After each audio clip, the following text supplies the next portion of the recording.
बिस्मिल्लाहिर्रहमानिर्रहीम अस्सलाम वालेकुम dear students, how are you. This is new syllabus primary mathematics workbook 5B और आज पेज नंबर 133 पर हम चैप्टर नंबर 14 आपके पास जो properties of four sided figures दिया हुआ है उसके रिव्यू क्वेश्चन नंबर 3 करने लगे हैं।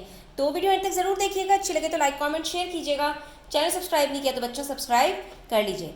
यहाँ पर हमारे पास कह रहे हैं figure ABCD is a rhombus. ये हमें नज़र आ रहा है कि ये एक रोम्बस है जिसके जो चारों साइड्स होते हैं वो इक्वल होते हैं। Where angle A B C is 85 degrees. आप देख सकते हो angle E A D is 24 degrees. ये आप देख सकते हो, ये जो एंगल बन रहा है। A E F is a straight line. A E F ये एक स्ट्रेट लाइन है। Find angle x and angle y. अब हमें क्या क्या मालूम करना है बच्चों? हमें ये एंगल x मालूम करना है और एंगल y मालूम करना है। ठीक है बच्चों, तो अब हम इसको किस तरह से मालूम करेंगे तो ज़रा आप स्टेप बाय स्टेप इसको देखते चले जाओ। सबसे पहली चीज़ बच्चों, एक रोम्बस के अंदर जो ऑपोजिट साइड्स होती हैं वो हमेशा पैरेलल होती हैं। ठीक है, इन्होंने एरोज लगाकर हमें नहीं दिए, लेकिन इसका ये मतलब नहीं है कि ये पैरेलल नहीं है, क्योंकि रोम्बस और पैरेललोग्राम के अंदर यही खुसूसियात होती हैं कि उसके ऑपोजिट साइड्स हमेशा पैरेलल होते हैं। न सिर्फ ऑपोजिट साइड्स पैरेलल होते हैं, बल्कि इन दोनों पैरेलल साइड्स के बीच में बनने वाले दोनों एंगल्स का जो सम होता है वो 180 डिग्रीज होता है। इसका मतलब ये हुआ बच्चों कि ये जो हमारे पास एंगल ABC है यानी 85 डिग्रीज, उसके बाद ये जो एंगल BAD है यानी कि ये वाला पूरा एंगल, ये दोनों मिलकर हमारे पास 180 डिग्रीज बनेंगे। लेकिन अब आप यहाँ पे देख सकते हो कि ये एंगल A स्प्लिट हुआ है दो एंगल्स में। एक एंगल नहीं पता हमें और एक एंगल हमें पता है, दैट इज़ 24 डिग्रीज। ठीक है, तो अगर बच्चों मैं यहाँ पर ये कहूँ कि मैं 180 डिग्री में से 85 और 24 को निकाल दूँ तो मुझे बाकी हिस्सा एंगल ए का पता चल जाएगा। अब ये क्यों पता चलाना ज़रूरी है बच्चों? ये इसलिए पता चलाना ज़रूरी है क्योंकि बच्चों रोम्बस के अंदर हमारे पास जो ऑपोजिट एंगल्स होते हैं वो भी इक्वल होते हैं। इसका मतलब ये हुआ कि एंगल x हमारे पास बराबर होगा एंगल BAD के, और एंगल BAD को पता लगाने के लिए हमारे पास हाफ एंगल मौजूद है, बाकी हाफ हमें पता लगाना पड़ेगा। तो बच्चों इस तरह एक मुअम्मा तो हल हो गया कि हमारे पास ये एंगल x आ गया 24 डिग्रीज और ये हमारे पास निकला था 71 डिग्रीज। तो इन दोनों को जब हमने ऐड किया तो हमें पता चल गया कि एंगल BAD हमारे पास 95 डिग्रीज है, जो कि ऑपोजिट है एंगल x के। तो एंगल x भी हमारे पास बराबर होगा 95 डिग्रीज के। ठीक है, उसके बाद बात कर लेते हैं एंगल y की। तो एंगल y बच्चों अगर आप गौर से देखो तो ये एक स्ट्रेट लाइन है, इन्होंने हमें बताया है, और रोम्बस की जो एक साइड है वो तो होती ही स्ट्रेट लाइन है। अब अगर आप गौर से देखो तो बच्चों यहाँ पर दो स्ट्रेट लाइन इस पॉइंट के ऊपर मीट कर रही हैं और हमारे पास वर्टिकली ऑपोजिट एंगल्स बन रहे हैं। इसका मतलब ये हुआ कि एंगल y पता लगाने के लिए, एंगल y तो बाहर है लेकिन ये वाला जो एंगल है बच्चों हमारे पास जो AED बन रहा है ये हमारे पास अंदर है इस ट्रायंगल के। ठीक है, तो अब अगर मैं इस ट्रायंगल को गौर से देखूं बच्चों तो एक एंगल मुझे यहाँ पर गिवन है 24 डिग्रीज। ये वाला एंगल, ये जो ADE बन रहा है बच्चों, ये भी मुझे गिवन है। क्यों? क्योंकि रोम्बस के अंदर ऑपोजिट एंगल्स इक्वल होते हैं, इसका ऑपोजिट गिवन है तो ये भी 85 डिग्रीज हो जाएगा। और तीसरा एंगल तो हम खुद ब खुद निकाल सकते हैं क्योंकि ट्रायंगल के जो सम होता है एंगल्स का वो 180 डिग्री होता है।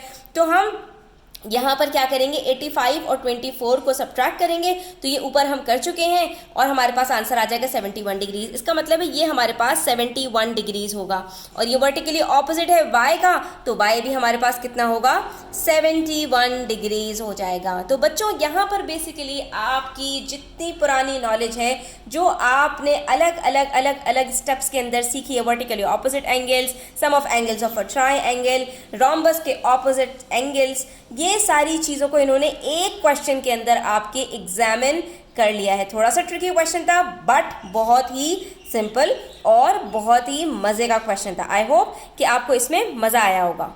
और बस यहाँ पर आप इसकी वर्किंग्स शो कर देंगे कि पहले हमारे पास एंगल ADE इसका ऑपोजिट है, तो ये बराबर होगा 85 डिग्रीज के। जब दो एंगल्स पता चल गए तो इस ट्राइंगल के अंदर तीसरा एंगल हमने निकाल लिया। Sum of angles of triangle is 180 degrees के प्रॉपर्टी से, ठीक है। 180 में से इन दोनों को सब्ट्रैक्ट किया, ऊपर भी ये कर चुके थे, तो हमारे पास आंसर आ गया 71 डिग्रीज। जब एंगल AED पता चल गया तो हमें ये पता था कि ये AED वर्टिकली ऑपोजिट है एंगल Y के, तो एंगल Y इसके बराबर होगा और ये भी हो जाएगा 71 डिग्रीज। आई होप स्टूडेंट्स ये आपको क्लियर हो गया होगा। अब आ जाइए क्वेश्चन नंबर 4 पे, which says figure ABCD is a trapezium, AD is parallel to BC, जिसके अंदर ये ट्रेपेजियम है जिसमें आपको पैरेलल साइड्स बता दी हैं कि AD और BC आपके पास पैरेलल है। AB की लेंथ बता दी कि वो 6 सेंटीमीटर है, AD की लेंथ बता दी 4 सेंटीमीटर है, BC की लेंथ बता दी 3 सेंटीमीटर है, और एक अदद एंगल भी बता दिया दैट इज BAD कि वो 40 डिग्रीज का है। तो अब आपको क्या करना है, आपको ABCD ट्रेपेजियम स्केच करना है, ठीक है बच्चों। तो अब इसके अंदर हम सबसे पहले ये कर लेते हैं कि हमारे पास जो पैरेलल साइड्स हैं हम उनको ड्रॉ कर लेते हैं, ठीक है। तो हमारे पास यहाँ पर जो AD है वो BC के पैरेलल है। हम नीचे रख लेते हैं अपना AD, ठीक है, और ऊपर हम रख लेते हैं अपना B एंड C, कुछ इस तरह से, ठीक है, क्योंकि हमारे पास जो साइड्स होती हैं वो कुछ आगे पीछे ही होती हैं। देख लेते हैं अभी क्या होगा। उसके बाद हमसे कह रहे हैं कि जो AB है हमारे पास, यानी कि यहाँ पर B आ रहा है, AB की जो लेंथ है वो 6 सेंटीमीटर्स है, ठीक है। तो वो हमने यहाँ पर कह दिया कि ये कुछ हमारे पास 6 सेंटीमीटर होगा। उसके बाद हमसे कहा AD की जो लेंथ है वो हमारे पास 4 सेंटीमीटर है, यानी कि ये कम है हमारे पास, तो हम इसको कम कर देंगे बच्चों, वरना ये हमारा गलत हो जाएगा, ठीक है। हमें 6 सेंटीमीटर से कम ही रखना होगा इसको, ठीक है। तो हमने यहाँ पे कहा कि चलो D हमारा यहाँ पर हो गया। उसके बाद हमसे कह रहे हैं कि B से लेकर C की जो लेंथ है वो सिर्फ 3 सेंटीमीटर, यानी कि AD से कम है। तो यहाँ पर हमने कहा कि चलो ये 3 सेंटीमीटर है, हमने इसको और भी कम कर दिया, ठीक है। ये आप देख सकते हो, कुछ इस तरह से बनेगा ये बच्चों। उसके बाद हमसे कह रहे हैं BAD, यानी कि BAD ये वाला जो एंगल है हमारे पास ये 40 डिग्रीज का बनेगा। उसके बाद ये लास्ट लेंथ आपकी रह गई, तो कुछ ये इस तरह से आपके पास बन जाएगी। अब हम एक्चुअली इसको स्केच करने की कोशिश करते हैं और देखते हैं कि हमारे पास ये कैसे बन पाता है, ठीक है। तो हम स्टार्ट करते हैं बच्चों, सबसे पहले अपना AD ड्रॉ कर लेते हैं, और AD की हमें यहाँ पर लेंथ बताई है इन्होंने 4 सेंटीमीटर्स, ठीक है। तो हमने ये 4 सेंटीमीटर्स AD ड्रॉ कर लिया, ठीक है। उसके बाद हमसे यहाँ पर कहा है इन्होंने ये BAD जो है हमारे पास 40 डिग्रीज है, ठीक है। तो हम अब सबसे पहले एंगल ड्रॉ करेंगे बच्चों, वरना क्या होगा कि हमारे पास अगर हमने लेंथ ड्रॉ कर ली 6 सेंटीमीटर, तो 6 सेंटीमीटर इधर भी जा सकता है, इधर भी जा सकता है, इधर भी जा सकता है, हमारा फिर एंगल एक्यूरेट नहीं होगा, ठीक है। तो हमेशा आपने बेस ड्रॉ करने के बाद एंगल की तरफ जाना है। तो हम यहाँ पर सबसे पहले A के ऊपर रखकर और अपना एंगल मेजर करेंगे 40 डिग्रीज के ऊपर, ठीक है। तो यहाँ पर मैंने पॉइंट लगा लिया बच्चों कि ये मेरे पास 40 डिग्रीज कुछ आ रहा है, और उसके बाद फिर मैं इसको लाइन को ज्वाइन करूँगी इस तरह से। लेकिन ये हमारी जो लेंथ है वो AB की लेंथ नहीं है। क्यों? क्योंकि हमें AB की लेंथ कितनी बताई थी 6 सेंटीमीटर। अब हमें इसको 6 सेंटीमीटर का भी करना पड़ेगा। तो देखते हैं बच्चों हमारे पास 6 सेंटीमीटर कहाँ पर आ रहा है। तो ये 6 सेंटीमीटर आप देख सकते हो कुछ इस तरह से आ रहा है बच्चों, ये यहाँ से लेकर यहाँ तक आ रहा है, ठीक है। तो हमने इसको 6 सेंटीमीटर कर लिया। ये हमारा 40 डिग्रीज भी हो गया, और ये हमारी 6 सेंटीमीटर की AB की लेंथ भी हो गई, और AD की लेंथ भी 4 सेंटीमीटर हो गई। उसके बाद बारी आती है हमारे पास B से लेकर C तक की जो लेंथ है वो 3 सेंटीमीटर्स है। और इसके अंदर बच्चों जो इम्पोर्टेंट बात है वो ये है कि क्योंकि ये ट्रेपेजियम है और यहाँ पर हमारे पास AD पैरेलल है BC के, तो अब हमें इस लाइन को जो हम B से लेकर C तक की बनाएंगे उसको पैरेलल रखना हमें बहुत ज़रूरी है। तो भाई पैरेलल कैसे रखेंगे बच्चों? तो याद कीजिए हमने ये पढ़ा था, दो पैरेलल साइड्स के बीच में जो एंगल्स बनते हैं उनका सम हमेशा 180 डिग्री होता है। तो इसका मतलब है अगर ये 40 डिग्रीज है तो दूसरा एंगल कितना होगा 180 माइनस 40 डिग्रीज, यानी कि 140। तो हम यहाँ पर एक काम करेंगे कि हम यहाँ पर B के ऊपर अपना ये रख के और हम यहाँ पर 140 डिग्रीज तक इसको लेके जाएंगे, ठीक है। 0 से स्टार्ट किया और ये आ रहा है हमारा 140 डिग्रीज यहाँ पर, ठीक है। तो इसका मतलब है कि इस डॉट से जब हम B को मिलाएंगे तो हमारे पास जो लाइन बनेगी वो पैरेलल होगी AD के, ठीक है।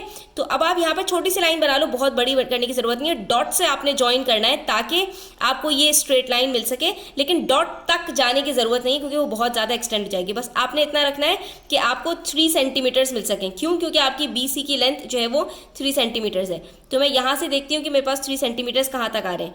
1, 2 एंड 3, ये मैं यहाँ तक ड्रॉ कर लेती हूँ और ये मेरे पास बच्चों 3 सेंटीमीटर्स हो गए। और उसके बाद फिर मैं इसको ज्वाइन कर दूंगी तो मेरे पास ये कुछ इस तरह का ट्रेपीजियम बन जाएगा, जिसके अंदर मेरे पास BC की जो लेंथ आ रही है दैट इज़ 3 सेंटीमीटर। इसका मतलब जो हमने रफ स्केच बनाया था वो हमारा कुछ गलत हो गया था, ठीक है, क्योंकि उसके अंदर हमने जो एंगल रखा था यहाँ पर वो हमने मेजर नहीं किया था। अब ये वाला एंगल हमने खुद से मेजर किया है बच्चों, और ये आपको खुद से ही मेजर करना होगा। इस चीज़ को आपने ध्यान में रखना होगा कि जब आप ट्रेपीजियम ड्रॉ कर रहे हैं तो उसके अंदर जो 2 पैरेलल साइड्स हैं उसके अंदर एक ही एंगल आपको गिवन होगा, दूसरा एंगल आपको यहाँ पर खुद बताना होगा कि ये 180 माइनस 40 डिग्रीज है, यानी कि जो भी इसका रिमाइंडर बच रहा है वो यहाँ पर आपके पास एंगल आपको मेजर करके और फिर आपको अपनी जो पैरेलल लाइन है वो ड्रॉ करनी पड़ेगी, वरना आपका ट्रेपीजियम इसी तरह का बन जाएगा जो कि गलत हो जाएगा, ठीक है, क्योंकि ये हमने रफ ड्रॉ किया था और ये हमारी सही जो है वो स्केच नहीं बन पाया। इसलिए जब हमने इसको एक्चुअली ड्रॉ किया तो हमें पता चला कि भाई कुछ इस तरह से ये बनने वाला है। आई होप स्टूडेंट्स कि आपको क्लियर हो गया होगा। स्टिल कोई क्वेश्चन हो, क्वेरीज हो तो आप कमेंट सेक्शन में पूछ सकते हैं। Thanks for watching the video till the end. Take care. Allah हाफिज़।